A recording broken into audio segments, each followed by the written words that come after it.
Welcome to Horrified Stories, where fear comes to life. Don't forget to like, share, and subscribe for more spine-chilling tales. Let's start our today's story. The House on the Corner. It started like most small-town stories. A group of curious teenagers, a dare, and a house that everyone swore was cursed. The house on the corner of Elm and Sycamore was the kind of place that Saturday heavy in the background of local lore. It wasn't grand or gothic, it was small, unassuming, with peeling white paint and a sagging porch. But it had a reputation. For 50 years, it had stood empty, the lawn overgrown, its windows like dark, staring eyes. No one lived there, and no one stayed for long when they dared to enter. Most blamed it on the stories. Ghostly figures in the windows, strange sounds in the night, children disappearing decades ago. But the truth was no one really knew what made the house on the corner so sinister. And for years, the town had left it alone. Until the Harrington family moved in. Emma Harrington stood on the sidewalk, staring at her new home, her arms folded across her chest. At 17, she'd perfected the art of looking unimpressed. "I can't believe we moved here," she muttered under her breath. Her mother, Laura, was busy directing the movers, while her younger brother, Max, was already racing toward the house, full of excitement. He was 9 too young to care about the whispers or the warnings the locals had shared when they'd stopped by to introduce themselves. "Why this house?" Emma asked her dad, Greg, who was unloading boxes from the car. "It was a good deal," he replied, avoiding her eyes. "A real fixer-upper." "Yeah, because it's haunted," Emma shot back, her tone dripping with sarcasm. "Everyone in this town is afraid of it." Greg chuckled nervously. "People are just superstitious. It's an old house, sure, but there's nothing wrong with it." You see, Emma wasn't convinced. As she looked up at the house, she thought she saw something shift in one of the upstairs windows, a flicker of movement. But when she blinked, it was gone. By evening, the house was mostly unpacked. The family had eaten pizza in the kitchen, surrounded by boxes, and now everyone was settling in. The creak of the old floors and the groans of the wind pressing against the windows were unnerving. But Emma told herself it was just the quirks of an old house. Her room was on the second floor, overlooking the street. She'd spend hours arranging her things, trying to make it feel like home. But as she lay in bed that night, staring at the cracked ceiling, she couldn't shake the feeling that something was off. She heard faint footsteps in the hallway outside her room. Assuming it was Max, she called out, "Go to bed, Squirt." No response.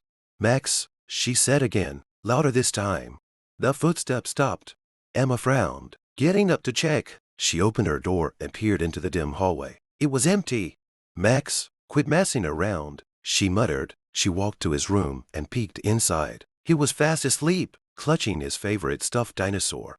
Emma shook her head, chalking it up to her imagination, and went back to bed. But as she lay down, she couldn't help but feel like someone or something was watching her. The next day, Laura decided it was time to tackle the basement. It was the one part of the house they hadn't explored yet. The door to it was in the kitchen, a heavy wooden thing with an iron handle that stuck when you tried to turn it. "Come on, Greg," Laura said, tugging at the handle. "Help me with this." Greg grabbed a crowbar from the toolbox and pried the door open with a loud creak. A rush of cold air wafted out, carrying with it the scent of damp earth and something faintly metallic. "Smells like it hasn't been opened in years," Greg said, wrinkling his nose. "I'll grab a flashlight," Laura said. Emma and Max wandered in, drawn by the commotion. "What's down there?" Max asked, peering into the dark stairwell. "Probably just old junk," Greg replied. "Or spiders." Max wrinkled his nose, but Emma crossed her arms and leaned against the counter. "Weird that the door was stuck. Don't basements get used all the time?" Greg shrugged, but Laura returned with the flashlight and started down the stairs before anyone could ask more questions. The basement was mostly empty, just a large, open space with concrete floors and stone walls. There were a few old shelves against one wall, lined with dusty jars of who knew what, but something in the far corner caught Laura's attention. There was a door. Unlike the basement door, this one was smaller, almost child-sized, and made of iron. It had no handle, just a round hole where a key might fit. "Didn't see that on the house plans," Greg said, coming up behind her. "It's probably just a storage room," Laura said, though her voice was uncertain. "We'll have to find the key." Emma, standing at the top of the stairs, felt her skin prickle. Something about that door was wrong. That night, Emma woke up again. This time, it wasn't footsteps that disturbed her, it was whispers. They were faint, almost soft to hear, but they were there. A low, continuous murmur, as though a crowd of people were speaking just out of earshot. She sat up in bed, her heart pounding. She followed the sound, leaving her room and creeping down the stairs. The whispers grew louder as she reached the kitchen, her bare feet padding softly on the cold tile floor. The basement door was slightly ajar, and the sound was coming from below. "Mom, Dad," she called out, her voice trembling. No answer. Taking a deep breath, she grabbed the flashlight from the counter and ascended the basement stairs. The air grew colder with every step, and the whispers became more distinct, though she couldn't make out any words. When she reached the bottom, the beam of her flashlight landed on the iron door in the corner. The whispers were coming from behind it. Her breath hitched as the door began to tremble, shaking in its frame. And then, with a low, grinding sound, it began to open slowly, impossibly, without anyone touching it. Something moved in the darkness beyond.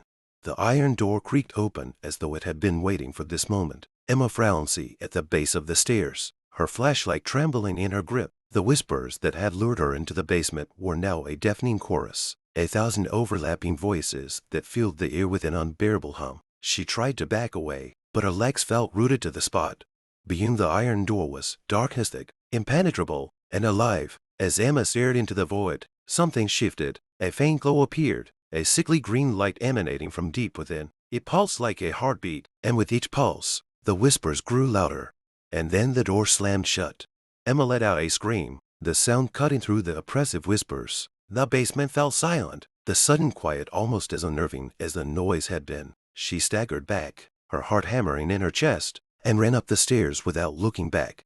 Emma barely slept that night, and when morning came, she sat at the breakfast table in a fog of exhaustion. Max was chattering about his plans to explore the backyard, and Laura was busy unpacking dishes, humming to herself. Everything seemed normal to normal.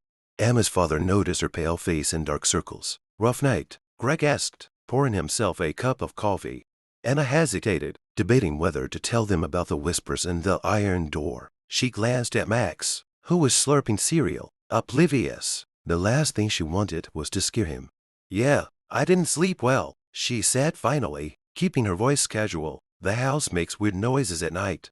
"It's just settling," Greg replied, brushing it off. "Old houses do that." Emma forced a smile but couldn't shake the feeling that the house was doing far more than settling. Later that day, Emma found herself sitting on the porch, trying to ignore the house's looming presence behind her. Max was in the yard, poking around the overgrown bushes with a stick. She watched him absent-mindedly until he called out, "Emma, come look at this." With a sigh, she got up and walked over to where he was crouched near the side of the house. "What is it?" Max pointed to the ground. Partially buried in the dirt was an old metal box, its surface rusted and worn. He grinned up at her, his excitement contagious. "Think it's treasure?" "Probably just junk," Emma said, though her curiosity was piqued. Max tugged the box free and opened it. Inside was a stack of yellowed papers and a small, tarnished key. The key caught the light, and Emma's stomach turned when she realized it was the perfect size to fit the hole in the iron door. "What's this?" Max asked, holding up the papers. They were covered in spidery handwriting. The ink faded but still legible. The words didn't make any sense. To Emma, just a series of symbols and strange phrases. "We should put that back," she said quickly, a sense of dread settling over her. "No way, this is cool," Max protested. He pocketed the key and tucked the papers under his arm. "I'm gonna show Mom." Emma reached for the box, intending to stop him, but a sudden noise frowned her in place. It was the same whispering she'd heard the night before, faint but unmistakable, and it was coming from inside the house. That evening, Emma kept an eye on Max, making sure he didn't go near the basement. She still hadn't told her parents about the iron door or the whispers. Every time she tried, the words stuck in her throat, as though the house itself was stopping her. As the sun set and shadows crept through the house, Emma found herself growing more uneasy. The whispers returned, faint at first but steadily growing louder. They seemed to echo through the walls, coming from nowhere and everywhere all at once. She went to check on Max, finding him sitting on his bed with the strange papers spread out in front of him. He was muttering under his breath, his eyes fixed on the symbols.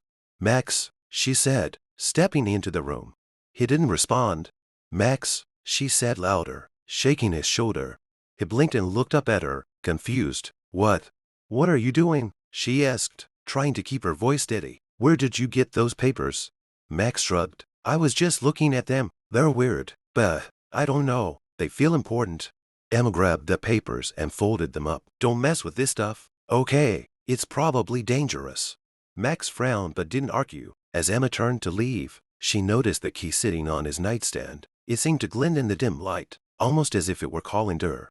That night, the whispers grew louder than ever. They echoed through the house, pulling Emma from a restless sleep. She sat her day up in bed, her pulse racing. She didn't want to go back to the basement, but something was compelling her. The house felt alive, its presence pressing down on her from all sides. She grabbed the flashlight and crept down the stairs, careful not to wake her family. The basement door was open, as though waiting for her. Swallowing her fear, Emma descended the stairs. The iron door was closed, but the whispers were deafening now, emanating from behind it. She pulled the key from her pocket. She had taken it from Max's room earlier, afraid it might do something reckless. Her hands trembled as she feed the key into the hole. The moment it clicked into place, the whisper stopped. For a brief, terrifying moment, the silence was absolute. Then, the door swung open.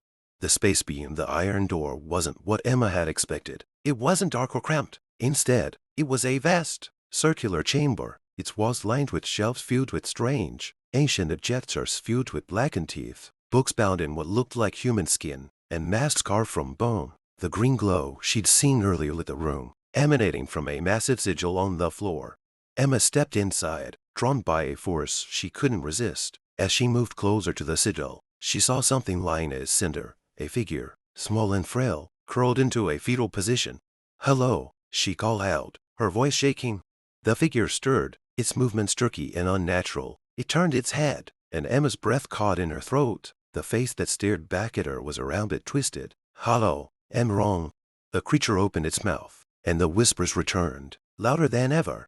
Emma stumbled back, her flashlight flickering as the creature in the sigil dragged itself upright. Its movements were unnatural, joints bending at impossible angles, its hollowed eyes fixed on her. The whispers surged again, filling her mind with fragmented thoughts. She clamped her hands over her ears, but it was no use. The voices weren't coming from outside, they were inside her head. "You," the creature rasped, its voice layered with echoes. "You opened the door." Emma backed away, her pulse hammering in her ears. "What are you?" she managed to choke out. The creature tilted its head, the motion nearly familiar. "You already know. I am what this house made me. And hell, it will make you." Before Emma could react, the creature lunged forward, its skeletal hands outstretched. She screamed, turning to flee, but the whispers warped into a deafening roar, rooting her in place. Just as the creature's cold fingers grazed her arm, the key in her pocket flared with heat. A brilliant light burst from it, illuminating the chamber and forcing the creature back. It shrieked, shielding its face as it retreated to the center of the sigil. Emma stared in shock as the key pulsed in her hand. It wasn't just a key, it was something far older, far more powerful. She didn't understand what it was, but it seemed to be protecting her. "You don't belong here," the creature hissed, its form flickering like a shadow in a storm. "Leave now, before it's too late."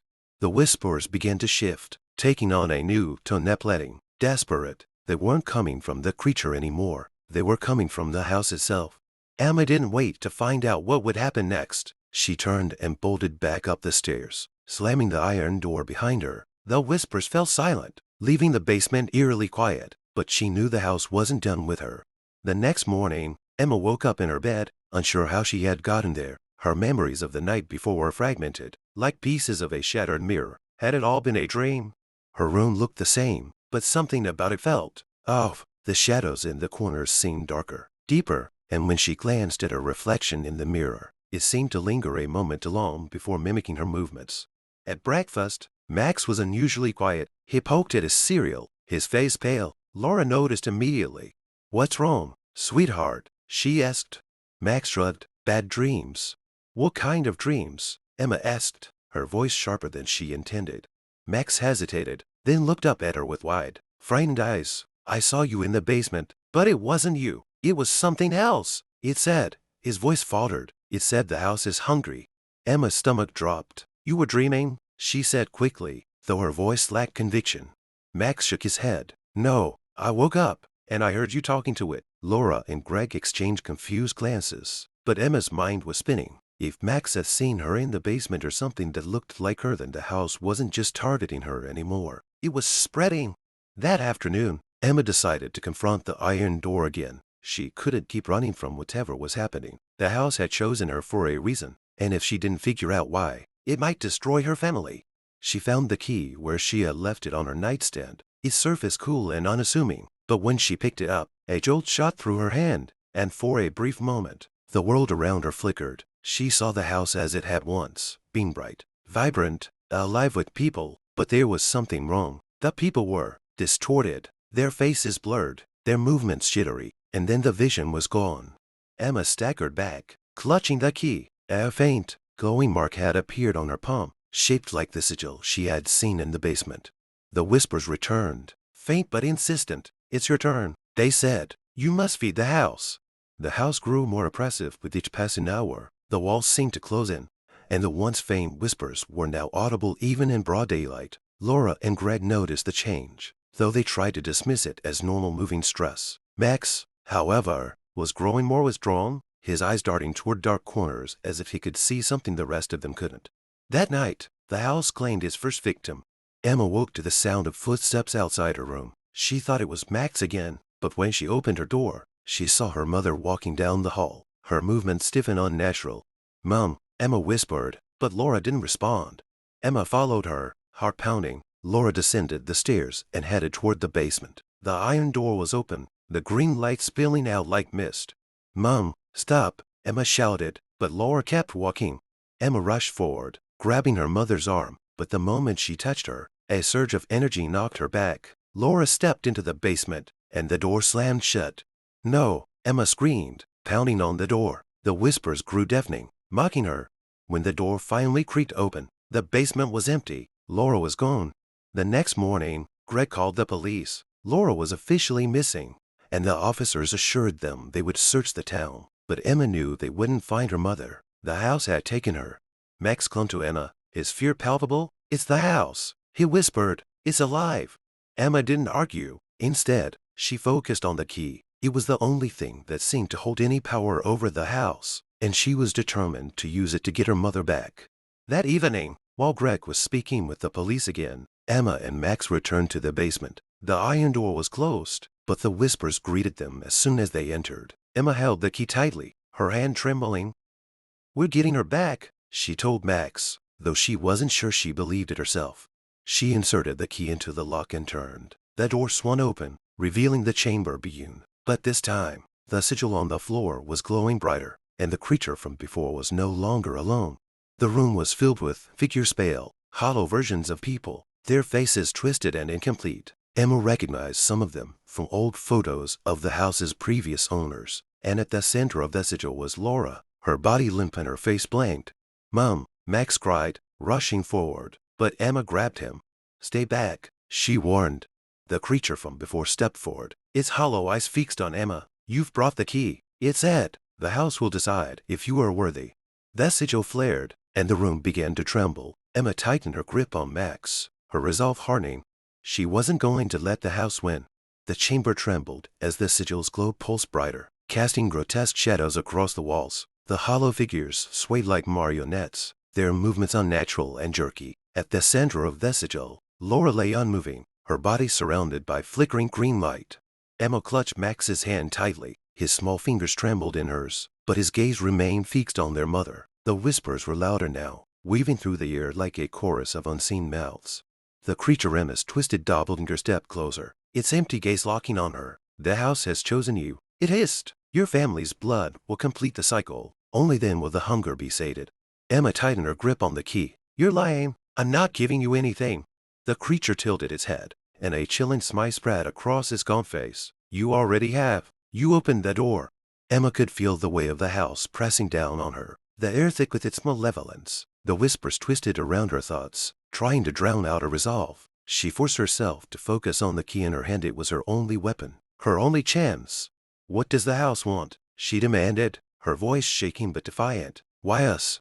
The creature pointed to the sigil, its skeletal finger trembling. "The house is a vessel. It consumes. It preserves. Every soul it takes strengthens its foundation. Your family, you are its final offering." "No," Max shouted, tears streaming down his face. "You can't have us." The creature's smile widened. "It's not up to you, child. Emma felt something stir deep within her defiance that pushed back against the house's oppressive presence. She stepped forward, raising the key. The whispers faltered for a moment, as though the house itself hesitated. "If you want us," she said, her voice steady now, "you'll have to fight for us." The sigil erupted in green flames, and the chamber shook violently. The hollow figures lunged forward, their distorted faces twisting into grotesque expressions. Emma shoved Max behind her, gripping the key tightly as the first figure reached for her.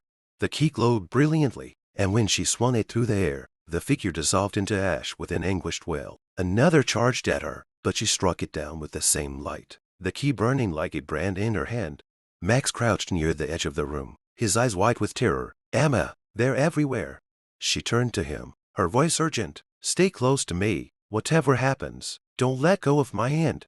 The creature that wore her face let out a bone-rattling scream. "You can't stop it. The house will devour you." But Emma wasn't listening anymore. She focused on the sigil, on the pulsating light that seemed to fuel the house's power. She realized now that it wasn't just a mark, it was a lock, and the key she held wasn't meant to open it. It was meant to destroy it. As the hollow figures swarmed, Emma fought her way toward the sigil. The key in her hand felt alive, its warmth spreading through her arm as though it were guiding her. She swung it with precision, each strike reducing another figure to ash. When she reached the sigil, she hesitated for only a moment. The green flames licked at her skin, but they didn't burn. Instead, they seemed to recognize her, parting slightly as she stepped into the circle. The whispers became deafening, a cacophony of rage and fear. The creature screamed, its form flickering like a dying flame. "You'll destroy us all," it shrieked. "The house will collapse. You'll kill her." Emma looked down at her mother, who lay at the center of the sigil. Laura's face was pale, her chest rising and falling weakly. Emma's heart ached, but she knew what she had to do. She knelt beside her mother and pressed the key to the center of the sigil. The moment the key touched the sigil, the green light flared blindingly bright. The chamber trembled violently, and the hollow figures screamed as they began to disintegrate, their forms unraveling like threads in the wind. The creature staggered toward Emma, its body breaking apart. "You don't understand," it howled. "The house is alive. If you destroy it, you destroy everything." Emma ignored it. She gritted her teeth and pressed the key harder against the sigil. The light grew brighter, consuming everything in its path. "Emma!" Max screamed, his voice barely audible over the chaos. The house sides falling apart. The walls of the chamber cracked, and the ceiling began to collapse. Emma wrapped her arms around her mother, shielding her as the sigil shattered beneath her touch. The whisper stopped. Emma opened her eyes to find herself lying on the floor of the basement. The iron door was gone, and so was the sigil. The chamber beyond had vanished, replaced by solid earth and stone. Her mother stood beside her, groaning softly as she regained consciousness. "Mom," Emma said, tears streaming down her face. "Are you okay?" Laura blinked, her eyes focusing on Emma. "What happened? Where am I?" Emma didn't have time to explain. The house groaned around them, the walls cracking as dust and debris rained down. She put her mother to her feet and grabbed Max's hand. "We have to go now." The three of them stumbled up the basement stairs, the house shaking violently with each step. The air was thick with dust, and the sound of splintering would echo through the halls. When they finally burst through the front door, the house let out a final, deafening roar. Emma turned just in time to see it collapse in on itself, the structure imploding as though it had never been there at all. The Harringtons stood in the street, watching as the dust settled. Neighbors began to gather, their faces a mix of shock and confusion. Someone called for the fire department, but there was nothing left to save. Laura leaned heavily on Emma, her body weak, but her mind beginning to clear. "What happened in there?" she whispered. Emma looked down at the key in her hand. It was no longer glowing, its surface dull and lifeless. She slipped it into her pocket, unsure of what to say. "It's over," she said finally. "The house is gone." But as she looked at the pile of rubble that had once been their home, she couldn't shake the feeling that the house wasn't truly gone. Not entirely. It had left its mark on her family, and on the town. And deep in her pocket, the key pulsed faintly once, then again before falling silent. Hit the like button and subscribe the channel for more interesting stories.